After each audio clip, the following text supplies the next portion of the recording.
Remember, a year ago, they were calling for this oversupply in 2026 that then would dissipate beyond 2026. So the concern was 2026.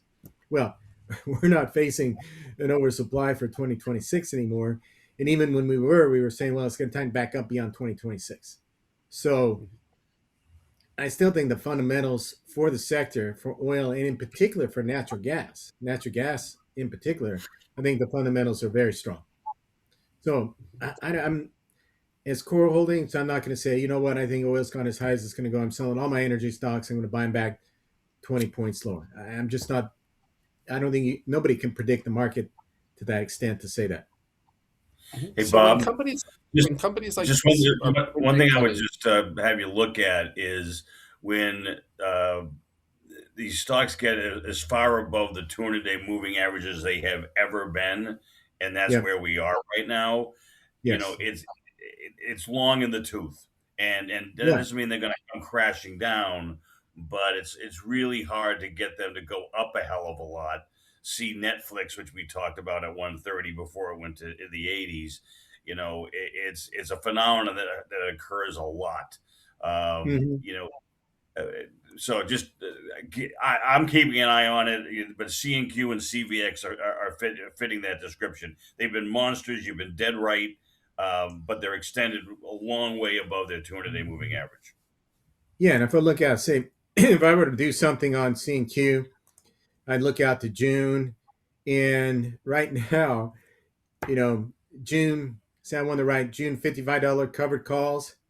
Looks like I could get $1.30, $1.40 for them right now. I mean, that's not bad. You know, you're talking about 15%, 20% out of the money, pulling in 2% for 3 months on the call premium, more than 2% on the call premium. That's not bad. That's not bad. And as David pointed out, if you're looking a year and a half out at oil being back down, if you're looking 6 months out and saying, look, oil's not going to be at 95, it's going to be back down 80, 70, whatever, that's the right call there. Because then if you're looking out 3 to 6 months of seeing if oil's not continuing to hover around $100 oil and pulls back, then C&Q is probably not at above $55 a share. so But here's a question: when companies print money like this, do they usually return it to shareholders? Like, are we going to see yeah, and large, that's the maybe not amazing. the yield? Yeah, sorry. Yeah, that's the amazing thing about this sector right now is they're not looking to grow production. Every single company is returning capital to shareholders, and they've all got a plan. Whether it's EOG to return 100% of capital to shareholders, and typically it's with share buybacks. Now, some of these companies may pay a special dividend. Given this environment, given the amount of cash they're minting, maybe they'll throw in a special dividend. But they are returning it to shareholders, 100%. They're not plowing it back in the ground. Some companies like Diamondback, maybe they're returning 70% because they're using part of it to continue to pay down debt. But they're not plowing this excess cash back in the ground to grow production, to drill more wells. They're returning it to shareholders across the board. Okay, so in a good way, maybe it's not going to maintain the yield, but you'll get it's not just the stock price appreciation. If you're worried, if you hang out for a little longer, what's the cycle usually? That it is it, when they return cash to shareholders, it's pretty soon after the bolus, or are we going to have to wait a while? No, it's that quarter. In the current quarter. They continue to do it. They've done it for the past 2 years. Every quarter they come out. This is how many shares we bought back. This was the base dividend. This is how much debt we paid down. It happens in the current quarter. Now, maybe some companies say, well, gee, at these prices, I'm not buying back stock. I'm going to wait a little bit. I don't know. We'll see how that plays out. But they tend to do it today, right now. All right. So how come you didn't tell me to buy more CNQ when I bought it? Never. It's never enough when they go the right way. So Because you were loading up on hims and hers.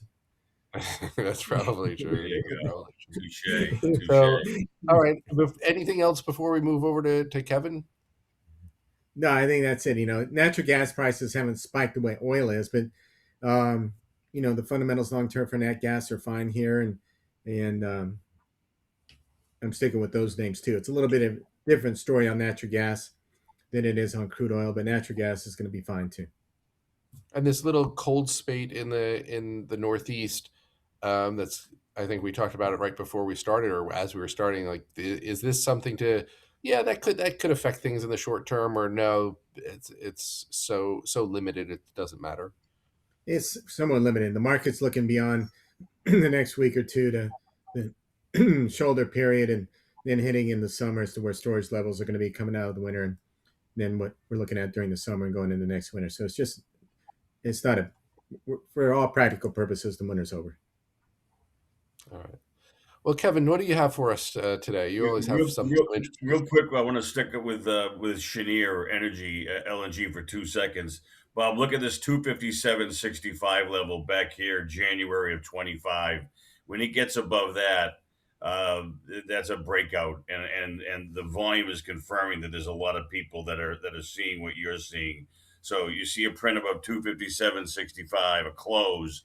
You're going further north, in my opinion, after having a huge run, but it looks like a new move to the upside to me.